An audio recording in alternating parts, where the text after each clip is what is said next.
Welcome to Revenge Lollipop. Don't forget to subscribe. Let's begin. The first time I noticed something strange, it was small, a mug out of place. A chair slightly turned toward the window.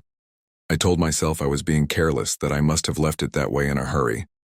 But as days passed, those little things began to pile up. The air in my house started to feel different, like someone had been breathing it before me. I began to sense a faint scent of unfamiliar cologne in the hallway. Not mine, not anyone I knew. It lingered, especially near the living room door. Each time I came home from work, I felt watched. Even before unlocking the door, I started checking the locks twice, sometimes 3 times. They were never broken, never forced. Yet things kept changing. The bathroom mirror once had a faint fingerprint, smeared like someone had leaned too close. The remote control sat on the wrong armrest. My cat Luna hissed at the corner near the coat rack for no reason. That was when my heart began to tighten. Clear's throat. Each night I stopped sleeping soundly. My dreams were filled with footsteps echoing in my hallway, soft, steady, like someone knew exactly where to step to avoid the creaking floorboard. One morning I decided to act. I placed a small camera on the bookshelf, hidden between 2 old novels, another inside the kitchen vent facing the hallway. I left for work, my mind restless, my chest heavy with dread. The day stretched endlessly. When I returned, I hesitated at the door. Everything looked the same, too much the same. I sat down pretending to scroll through my phone, but my heart raced with a pulse that I could feel in my throat. I opened the footage. The screen flickered.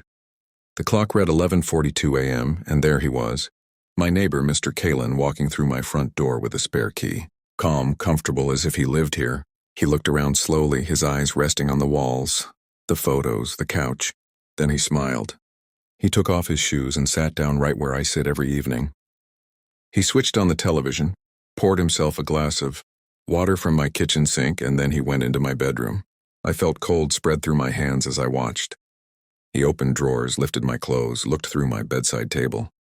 He even paused to stare at a picture of me and my sister. His fingers brushed across my face in the photo. He whispered something, but the camera had no sound. It took me a moment to breathe again. My house had not been mine for weeks. He had been inside it, inside my space, inside my silence. The next morning I waited at home. I called in sick. The clock moved slowly toward 11:42 a.m. I sat in the corner of the kitchen, hidden behind the counter, my heart steady but my palms damp. Right on time, the key turned. The door opened. The same calm footsteps crossed my hallway. He looked around again. Same slow smile. He set his keys down on the table and walked toward the living room. I stepped out quietly, each movement careful, deliberate. He did not see me at first. He hummed softly as he adjusted the curtains. Then he turned. Our eyes met. For a moment, neither of us spoke. His face froze, color draining from his cheeks. He stuttered something I could not understand. The air between us felt sharp, almost metallic. I told him to sit down. He did. My voice was calm, but my pulse thundered in my ears. He tried to explain. Said he had found the spare key under my doormat weeks ago. He said he just wanted to look around. He said my house made him feel peaceful. His words tangled into a web of excuses, each one thinner than the last. I stared at him, my hands trembling, peaceful. He had entered my home, my safe place, my quiet. I told him to leave. He nodded, eyes wide, and walked backward toward the door. When he left, I locked it twice. Then I sat on the floor, feeling the weight of the stillness. Every sound in the house seemed to echo differently. The refrigerator's hum, the wind pressing against the window.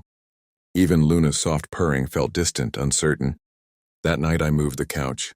I took down the photos. I packed a small bag and sat by the door until morning.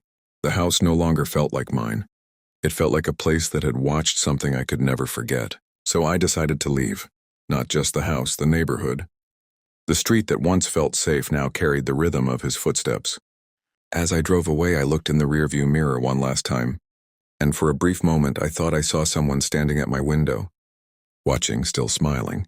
It has been months since I left that house. I live in a small apartment now, far from that quiet street. The locks here are new, the windows sealed. But sometimes when I come home after work, I still pause before opening the door. The air feels heavy, as if someone has just walked out. And in those moments, I remember that peace can be broken not by noise, but by the softest step on a floor that once was yours. Thank you for watching. Subscribe.